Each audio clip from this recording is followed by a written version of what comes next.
बीच जयपुर से बड़ी खबर सामने आ रही है। एसआई भर्ती केस में आज 3 बजे फिर से सुनवाई होगी। मामले में अब नियमित हाईकोर्ट में सुनवाई चलेगी। एसआई भर्ती मामले में ईडी को भी पक्षकार बनाया गया है। इस वक्त की ये बड़ी जानकारी आपको दे रहे हैं जयपुर से। एसआई भर्ती केस से जुड़ी हुई बड़ी जानकारी। आज एक बार फिर से 3 बजे सुनवाई होगी। मामले में अब नियमित हाईकोर्ट में सुनवाई चलती रहेगी। तो बड़ी अपडेट आपको दे रहे हैं। एसआई भर्ती मामले में ईडी को भी पक्षकार बनाया गया है।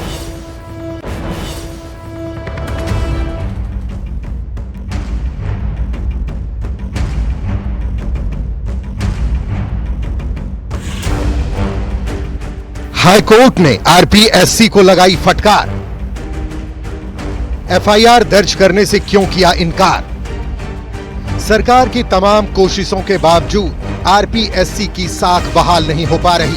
आरएस ने 2 फरवरी को प्री एग्जाम आयोजित करवाया, लेकिन अभ्यर्थियों ने झुंझुनू के नवलगढ़ में एक परीक्षा केंद्र पर पेपर का लिफाफा खुला पाए जाने का आरोप लगा दिया।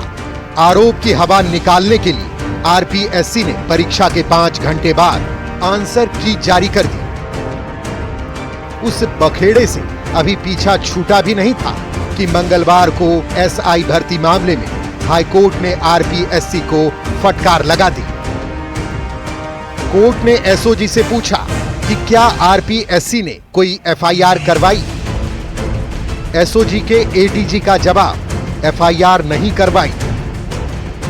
कोर्ट ने आरपीएससी चेयरमैन से पूछा, आपके 2 मेंबर संलिप्त तब एफआईआर क्यों नहीं कराई?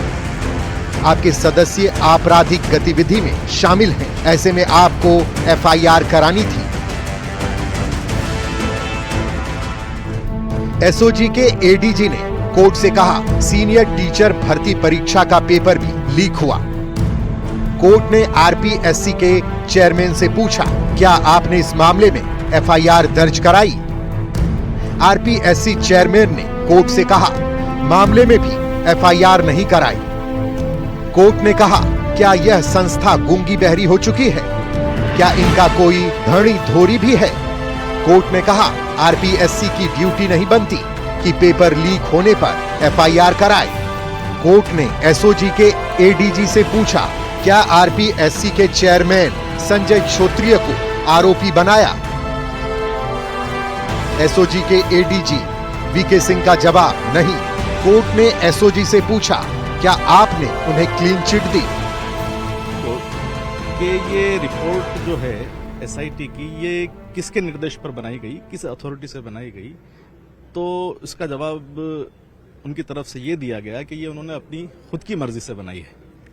और हमारी तरफ से ये हमने प्रिलिमिनरी ऑब्जेक्शन रेज किया कोर्ट में कि याचिकाकर्ताओं के पास अभी कोई कॉज ऑफ एक्शन नहीं है, ऐसा कोई आदेश नहीं है राज्य सरकार के द्वारा पारित किया गया जिसको वो चुनौती दे रहे हों। अभी मैटर अंडर इन्वेस्टिगेशन है, अंडर कंसिडरेशन है, और इसलिए ये प्रीमेच्योर है। ये राज्य सरकार की ओर से भी कहा गया, और हम जो सिलेक्टेड कैंडिडेट की तरफ से रिप्रेजेंट कर रहे हैं उनकी तरफ से भी कोर्ट को प्रिलिमिनरी ऑब्जेक्शन हमने रेज किया। न्यायालय के सामने एसआई भर्ती पर सुनवाई थी। वीके सिंह साहब भी उपस्थित हुए थे। उनके द्वारा पूरा लेखा जोखा जो अब तक हुआ है एसआई भर्ती में कोर्ट के सामने रखा गया। उन्होंने स्पष्ट रूप से कहा कि पेपर 35 दिन पहले ही लीक हो गया था। इसका बड़े लेवल पे सर्कुलेशन हुआ। इसके अलावा जो पेपर लीक गैंग है, जो जगदीश बिश्नोई गैंग है और जो कालेर गैंग है, उनके द्वारा भी तीनों पारियों का पेपर 13, 14 और 15 का सितंबर का लीक हुआ। बड़े स्तर पे मोबाइल डिवाइसेस से ये पूरे राजस्थान के विभिन्न इलाकों में भेजा गया एवं साइट हैंडलर्स के द्वारा यह पेपर अभ्यर्थियों को पढ़ाया गया। वीके सिंह जी के बताने के पश्चात कोर्ट की आरपीएससी और सरकार पर यह टिप्पणी थी कि क्या सरकार और आरपीएससी गूंगी या बहरी है।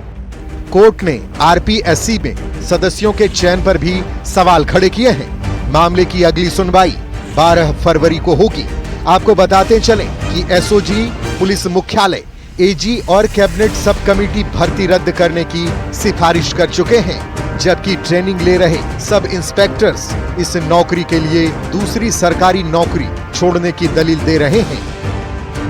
गौरतलब है कि सब इंस्पेक्टर भर्ती 2021 परीक्षा का पेपर लीक हो गया था। एसओजी की जांच में कई डमी कैंडिडेट बैठाने का मामला सामने आया था। फिलहाल करीब 50 ट्रेनी एसआई को एसओजी अरेस्ट कर चुकी है। जिनमें से 25 को हाई कोर्ट से जमानत मिल गई थी। Bureau report, news 18 Rajasthan.